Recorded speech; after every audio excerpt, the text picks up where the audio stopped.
উস্কাচ্ছে, তাহলে তোর লজ্জা করে না? লজ্জা নেই? একটা নির্লজ্জ মুখ্যমন্ত্রী। সব থেকে বেশি পরিযায়ী শ্রমিক তো পশ্চিমবঙ্গ থেকে। আর কোন রাজ্যটা আছে যে যেখান থেকে শ্রমিক সাপ্লাই করা হয়? তো এটা বাংলার লজ্জা না? আবার এখনও দাঁত বার করে করে আবার ছবি লাগিয়ে ঘুরে বেড়ায়।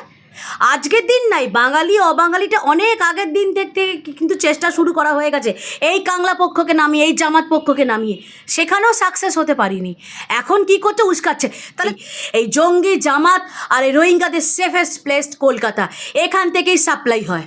আর এই সাপ্লাইয়ের মদতদাতা সব থেকে বড় মেন সাপ্লায়ার হচ্ছে এই রাজ্য সরকার। তবে হিন্দু মুসলিম নিয়ে না কেউ যেন আমাকে জ্ঞান না দিতে আসে।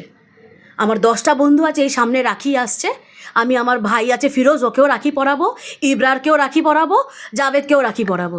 অতএব এসব জ্ঞান যেন আমার সাথে কেউ কপচাতে না আসে। শান্তিনিকেতন মুখ থেকে ফসকে বেরোতে যাচ্ছিল, সেইটাকে কন্ট্রোল করে নিয়ে শান্তি কুঞ্জে শান্তির ছেলে, এ তো বোঝাই যাচ্ছে এ তো পিওর ডিপ্রেশনের রোগী, ফ্রাস্ট্রেটেড মাল।